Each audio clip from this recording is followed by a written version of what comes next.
Because we know the science has advanced. We know the factors that make people live long. And we have these longevity proteins, like SIRT1 and AMP kinase, that are needed and built up to stabilize our DNA, to make us live a long time, and stabilize our telomeres. In other words, it's a triage effect. When you eat a nutritarian diet with the G-bombs, right, with the greens and beans and onions and mushrooms and berries and seeds and tomatoes and pomegranate and cherries, and we're eating all these wild blueberries, we're eating all these super nutrient foods, flax seeds and walnuts, and we're eating different colored beans, and we're eating soybeans, and we're eating vegetables, and we're eating spaghetti squash, and we're eating a variety of natural foods. We're trying to consume a lot of different nutrients and also we're making sure that we're not missing anything. Because some people on a vegan diet might be low in certain nutrients. They're potentially low in vitamin D or B12 or zinc or DHA or they might be, or iodine. They might be low in some things. We're tracking those things to make sure we're not low on everything. But we're trying to do everything right. We're trying to say a nutritarian diet, let's make a model for what's maximally going to slow aging, extend human lifespan. And as the science accumulates over the years, let's make sure that model is consistent with the overwhelming preponderance of evidence. And if it's not, and there's anything wrong about that, let's modify it.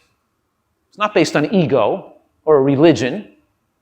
It's based on the science, the overwhelming amount of evidence, with no predetermined agenda or bias. It's not based on, So we have this ideal we're trying to strive for. But the evidence is overwhelming today that when we eat a diet rich in phytochemicals, it supports these longevity proteins.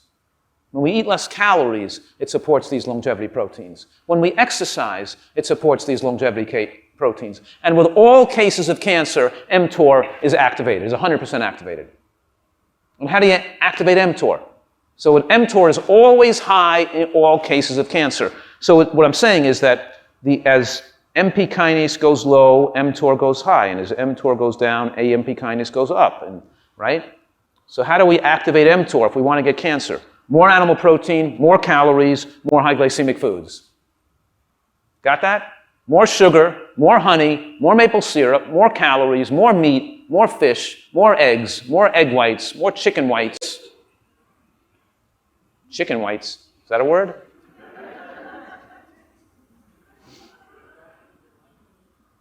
Because as mTOR, as you accelerate your death with more processed foods and more glycemic carbohydrates and more commercial baked goods and more animal products, you're revving up these cancer-promoting damage to the cell. You're making yourself more insulin resistant. You're building up advanced glycation end products which accelerate aging of the tissues and make you more prone, accelerate your death and developing chronic disease.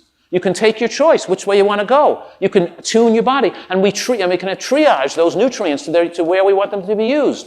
In other words, you can follow the RDI for vitamins and minerals, the US government's suggestions. They're saying the RDI for vitamin K is 150 micrograms. Is that good? I don't know. Let's look at what a nutritarian diet gives. I thought when you follow a diet that's rich in plant foods and greens and natural products like the primates eat in the woods, when you eat these rich foods that grow in the woods, then how much vitamin K do you get? About 2,000 micrograms a day in a nutritarian diet of vitamin K. So is the 150 RDI right? No, that's just enough, the RDI, it's just enough to keep you alive and maybe so you can reproduce. But it's not going to maximally extend your life. The body will triage nutrients to keep you alive and be able to reproduce the species, but it's not going to be supporting longevity proteins with that level of nutrient intake. We want adequate, we want excellent micronutrient intake while our calories are somewhat restricted. We want to make sure that we're thin and lean, but we have excellent exposure to nutrients. You want to have moderate exposure to nutrients, that's your choice. I want excellent exposure to nutrients.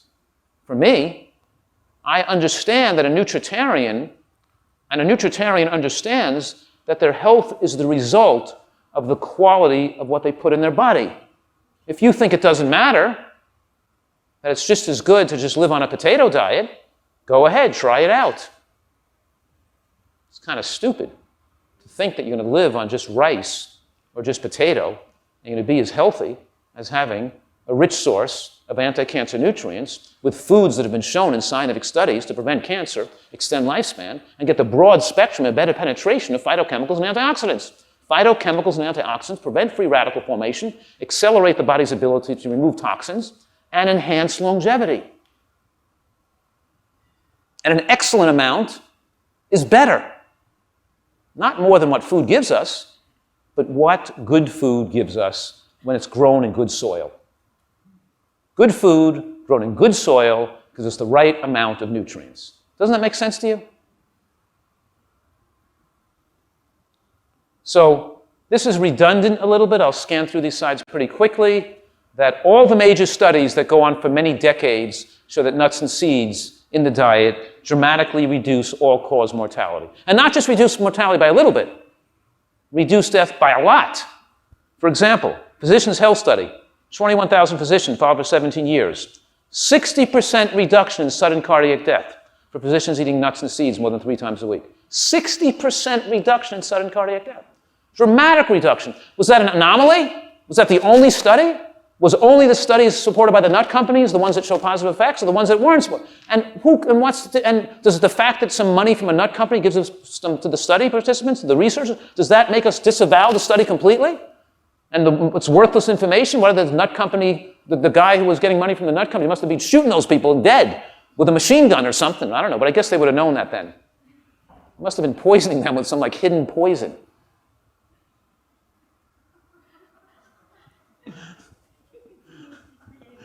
What's that? You're continuously creative.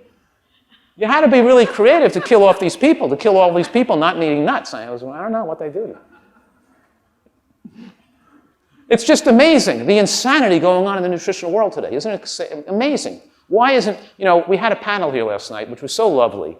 It's so nice to see so many like-minded people agreeing on so many things. I'm so used to going to these conferences, dealing with people that are just giving such insane information to people. You know what I mean? What I'm saying right now is that all nutritional scientists should be agreeing on these basic principles. The evidence is overwhelming today. There's no reason to disagree. There's no controversies. There's nothing controversial here. Do you get that? The evidence is overwhelming. The controversies are due to ignorance and due to people with predetermined biases they're trying to protect. Nuts and seeds don't just lower LDL cholesterol significantly. They also reduce the small, dense LDL. They also help restore vascular elasticity. And here's the Seventh-day Adventist Health Study 2, Health Study 1 coming out in 2001, showed that vegans who didn't eat nuts and seeds didn't live as long as people who ate meat who ate nuts and seeds, by the way. That eating meat with nuts and seeds was safer than being a vegan without nuts and seeds. Did you follow that? But then, 18 years later, when the Adventist Health Study 2 came out in March of 2018, just a few months ago or whatever, it confirmed that with larger numbers of people. Well, on top of the meta-analysis of all this, more than 350,000 people, a meta-analysis of many different studies showing that overall increased consumption of nuts and seeds extend lifespan, especially cardiovascular death, by about 40%. But then the Seventh-day Adventist study came out and showed the same thing. Corroborated.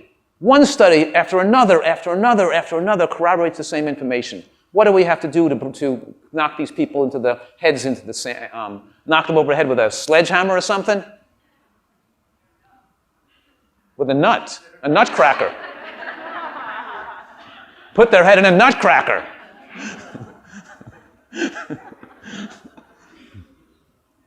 Some people want to do what they want to do. They want to believe what they want to believe, right?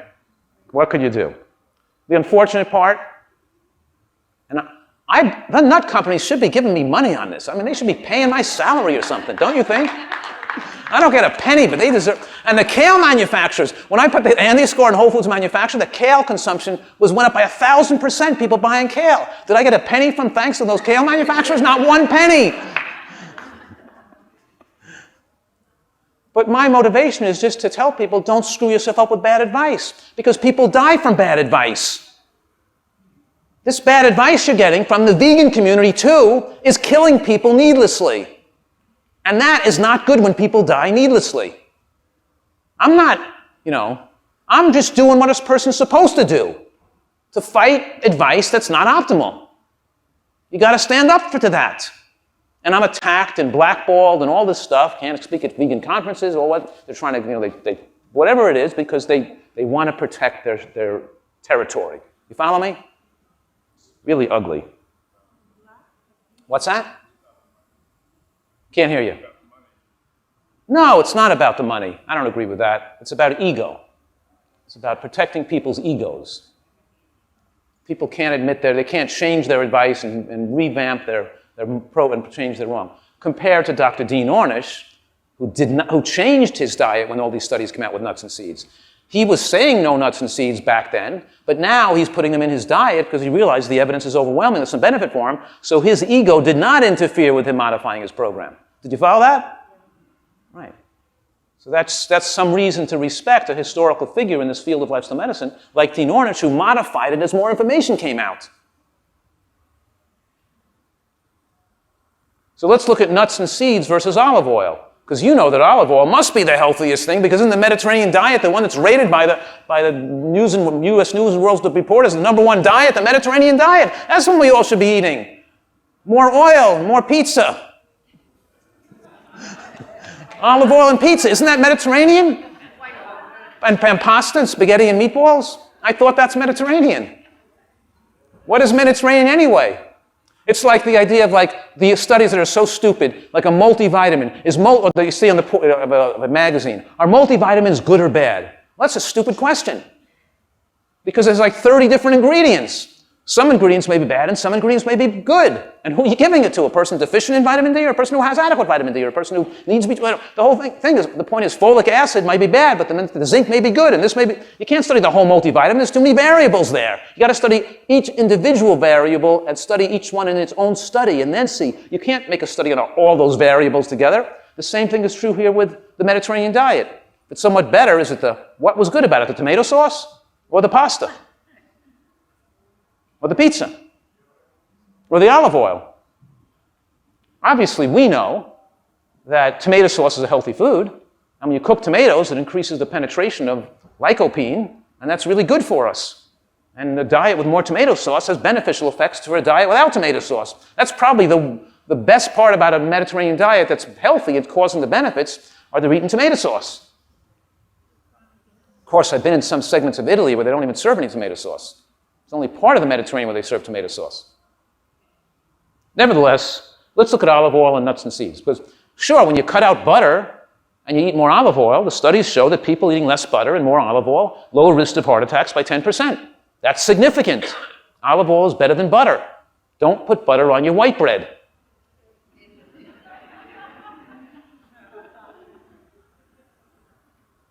But what do you think would happen in the Prevamed study? This is the Prevamed study. What do you think happened in this study when people ate nuts and seeds instead of olive oil? Heart attack went down another 50%.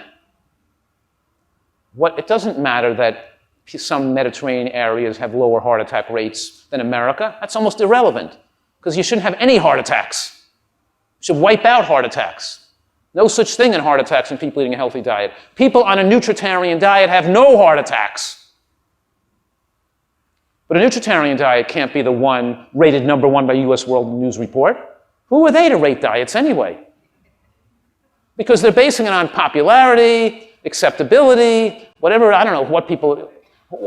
those things don't matter. The only thing that matters is how much protection do you get from the leading cause of death, heart attacks, strokes, and cancers, and what's the hardest endpoint of how long you're going to live? What's the most longevity-promoting diet based on hard endpoints? And then, once you devise that, then you say, can that diet style be made to be palatable enough and tasty enough for the majority of people to enjoy it and stay with it? These questions are never considered and never looked at. They're not even considering what's the healthiest diet. My diet was on the list, by the way. That was kind of cool. It was on the list, like 25 or something. Don't clap for that. I'm not proud of that. At least they put it on the list. No, I think it was like, I don't know. I don't even remember where it was. I don't even care. But